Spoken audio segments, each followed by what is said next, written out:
வெங்காயம், அதுக்கப்புறமா தக்காளி, புதினா, மல்லித்தழை, மிளகாய், அதுக்கப்புறமா முட்டை, அதுக்கப்புறமா பிரியாணி மசாலா, மிளகு, இஞ்சி பூண்டு பேஸ்ட், முந்திரி இதெல்லாம் போட்டுக்கணும். அடுத்தது முட்டை வறுக்கணும். அடுத்தது மிளகாய்த்தூள், மஞ்சத்தூள், எண்ணெய், உப்புலாம் போட்டு முட்டையை கீறி இப்படி பண்ணா சூப்பரா இருக்கும். முட்டை போடுங்க. அடுத்தது முட்டை போட்டாச்சு. நல்லா போட்டு வறுக்கணும்.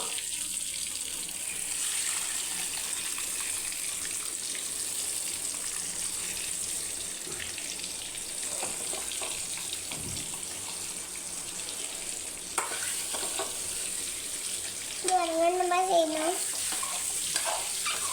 இந்த மாதிரி வரும்.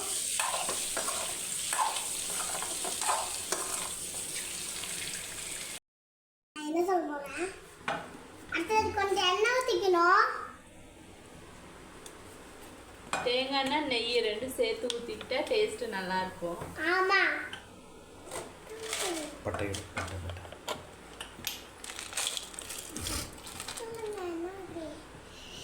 அதுக்கப்புறமா ஆட்டாது இப்படியே தள்ளி வைங்க. தள்ளி வைங்க. பட்டாணியா? அதுக்கப்புறமா கொஞ்சம் பட்டாணி போடுக்கலாம். பட்டை கொஞ்சம் பட்டை, பிரியாணி இலை போடுக்கலாமா?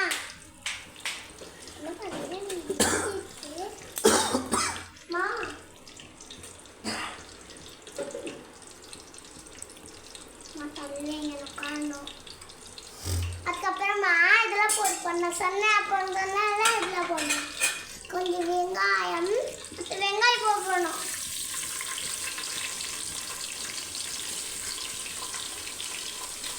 வெங்காயம் போட்டு டேஸ்ட் நல்லா இருக்கும். அடுத்த மிளகாய் போட்டாச்சு. அடுத்த நெய்,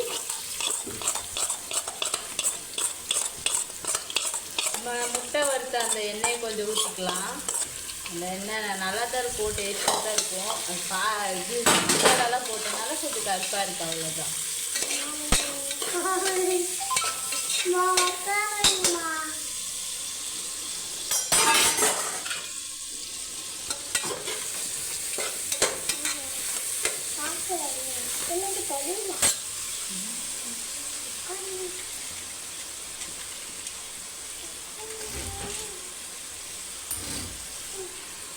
முந்திரி போட்டுக்கலாம். 10 முந்திரி டேஸ்ட்டுக்காக நல்லா இருக்கும். சாப்பிடும்போது அப்படியே 1-2 கறிப்பட்டா நல்லா இருக்கும்ல, அதனால.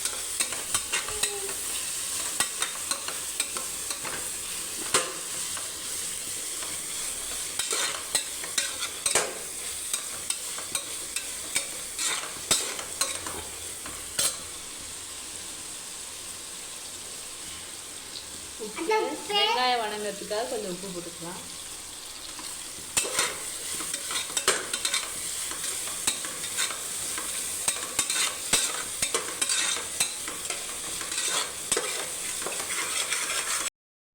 அடுத்தது கொஞ்சம் மல்லித்தழை, புதினா, பச்சை மிளகா எல்லாத்தையும் போட்டுக்கலாம். தக்காளியும் போட்டுக்கலாம். தக்காளி எடுத்து வச்சுன்னா அதையும் போட்டுக்கலாம். அதுக்கப்புறமா இஞ்சி பூண்டு, இஞ்சி பூண்டு பேஸ்ட்டு, அதுக்கப்புறமா கொஞ்சம் மிளகாத்தூள், அதுக்கப்புறமா பிரியாணி தூள் கொஞ்சம் போட்டுக்கலாம். பிரியாணி தூள் எல்லாம் போட்டு நல்லா வணக்கி விட்டுக்கலாம். ஆமாம், நல்லா வணக்கி விட்டுக்கலாம். இதெல்லாம் போட்டு நல்லா மதி கலரிடுங்க. அதே மாதிரி போட்டு இதெல்லாம் போட்டு அடுத்தது கொஞ்சமாக தண்ணி ஊற்றிக்கலாம்.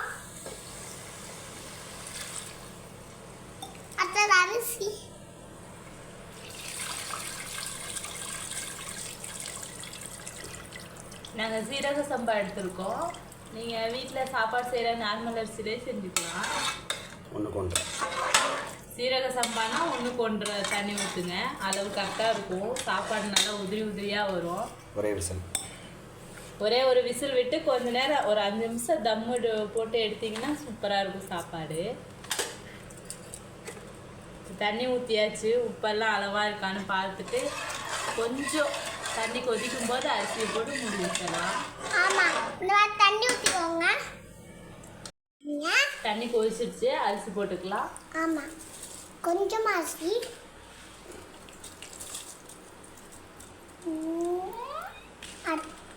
கொஞ்சம் அரிசி போட்டுக்கலாம். ஆமாங்க, கொஞ்சமாக அரிசி போட்டுக்கோங்க.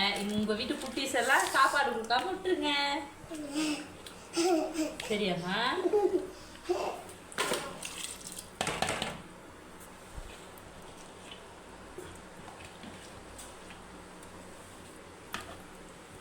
அரிசி ஃபுல்லாக போட்டுச்சு.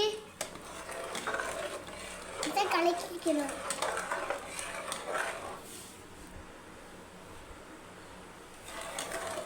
முட்டை எடுத்து கலக்கியாச்சு. இப்போ முட்டையை அதுக்குள்ளே போட்டு மூடி வச்சிடலாங்க. நல்லா ஒரு விசில் விட்டுட்டு அதுக்கப்புறம் ஒரு 5 நிமிஷம் தம் வச்சிங்கன்னா நல்லா உதிரி உதிரியாக சாப்பாடு வந்துடும்.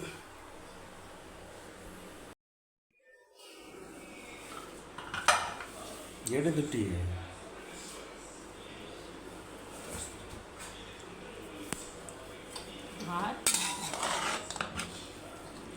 பாருங்க, நல்லா உதிரி உதிரியாக வந்துருக்கு சாப்பாடு.